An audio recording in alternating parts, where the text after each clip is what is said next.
It's the highlight of the entire year. Period. It's going to be the game of the decade. On February 21st, 1981, Saturday night. Live was already struggling. Then, Charles Rocket did something that changed television forever. During a live sketch, he said one word that had never been heard on American TV before. Over 300 people called in just minutes. NBC executives panicked as sponsors pulled millions in advertising. But here's the shocking part. This wasn't an accident. In 1992, Rocket finally admitted the truth. He had planned it all along.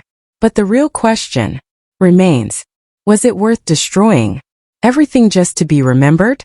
The answer might surprise you. He was born on August 28, 1949 in Bangor, Maine. But this wasn't just any small town birth. His grandfather was Raymond H. Fogler, a man who once served as Assistant Secretary of the Navy. That kind of legacy doesn't go unnoticed. But Charles didn't follow the family path. He was one of 8 kids surrounded by noise, chaos, and competition for attention. That wild energy followed him through life. In 1967, at 18, he entered the Rhode Island School of Design. Originally dreaming of being a truck driver, he turned instead to illustration and film. And almost immediately, he became a legend on campus. He wasn't just another art student. He was everywhere. He hosted events, made films, and even created bizarre eco-superheroes named Captain Packard and Lobo with Dan Gosh. In 1968, they actually crashed a General Assembly meeting dressed as those characters, filming the whole thing. Politicians didn't know what hit them. Rocket didn't care. He made experimental short films that blended animation and live action. One was called Tits and Trucks.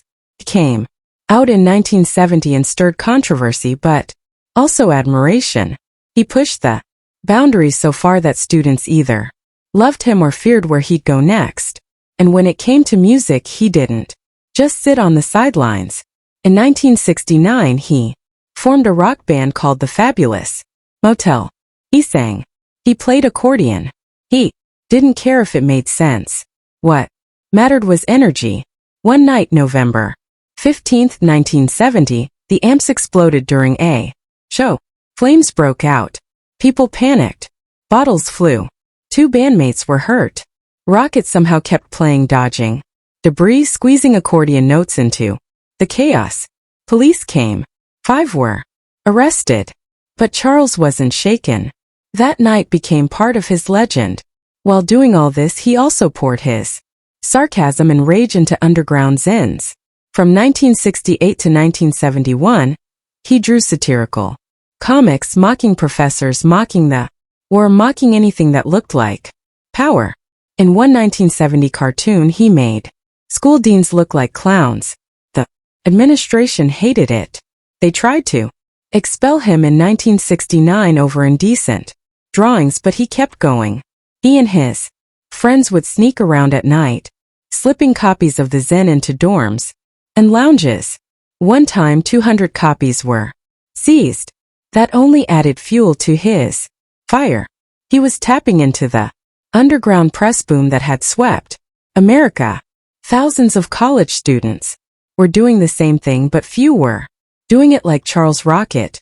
By early 1971, just before graduation, he landed an internship at WJAR, a local TV station in Providence. It wasn't glamorous, it was unpaid. America's unemployment rate was hovering around 12%. But Charles stood out. He edited Vietnam War footage, brutal unfiltered clips, over 50 hours per week. One day, by accident, he aired raw protest footage without approval. More than 300 viewers called in furious. It almost cost him the internship, but producers noticed something. His edits were clever. Viewership rose in test segments. He was onto something. He graduated with his BFA that May, but one moment haunted him. It was April 22, 1970, Earth Day. Nixon was escalating the war. Charles joined a protest at RISD with 500 students. Police came. Things spiraled. He threw leaflets. Officers arrested him for disorderly conduct. He spent 6 hours crammed into a holding cell with 30 others. That day changed him. He later said it gave birth to his rebel without pause attitude.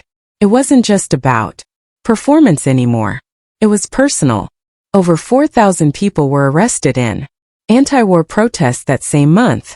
But Charles Rocket carried that moment into every role, every joke, every controversy he would later face on national television.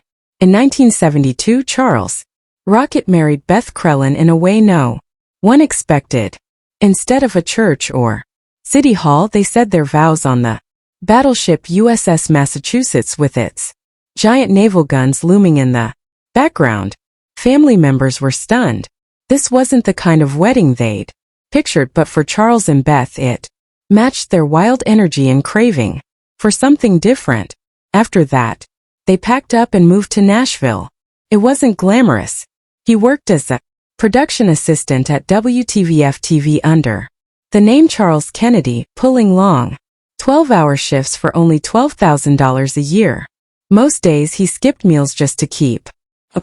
Beth picked up waitress jobs to keep them afloat. But even then, his humor came through. He once prank called his own station pretending to be a celebrity. By 1973, his fast-talking style started getting him noticed, but the stress hit hard. Money problems led to fights.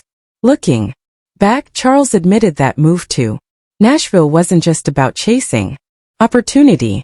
It was his way of running from a dead-end art scene in Rhode Island, where he'd once played accordion in a band called the Fabulous Motel. In 1974, things started to shift.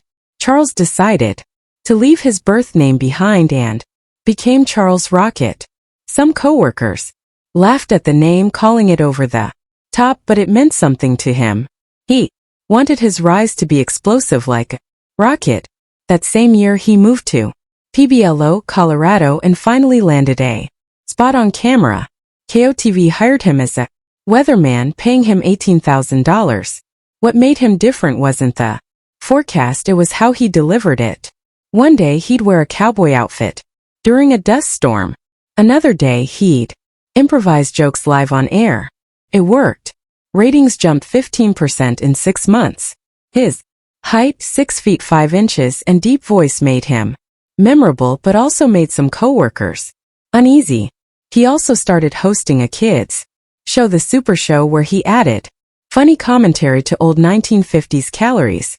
About 10,000 kids tuned in every episode, but Rocket had a chaotic side, too. In 1974, he accidentally aired a reel full of bloopers live. It almost got him fired. Still, on July 15 that year, he legally changed his name to Charles Rocket. He wasn't just a cameraman anymore. He was building a brand. Then came 1975. One night during a huge blizzard that dumped 18 in of snow, Rocket made the mistake of ad-libbing crew jokes on live TV, comparing the storm to his ex on a bad day and throwing in risque comments about wind. He triggered 200 angry viewer calls. The FCC got involved. His bosses suspended him for 2 weeks without pay. He had to go on air and apologize to nearly 60,000 viewers. Some might have been crushed. Rocket just laughed it off, saying he made the weather more exciting, but behind the scenes things were tense. Beth urged him to get therapy. Their marriage took another hit. Still, even in the middle of the scandal, his creative touch didn't go unnoticed. In 1976, he won a local Emmy for his reporting. That controversy actually made him more popular. Ratings jumped 25%. But the warning was clear. TV had rules and Rocket was always testing them. By 1977, Rocket returned to Rhode Island. He joined WPRI-TV in Providence on June 15, earning $25,000 and creating something brand new.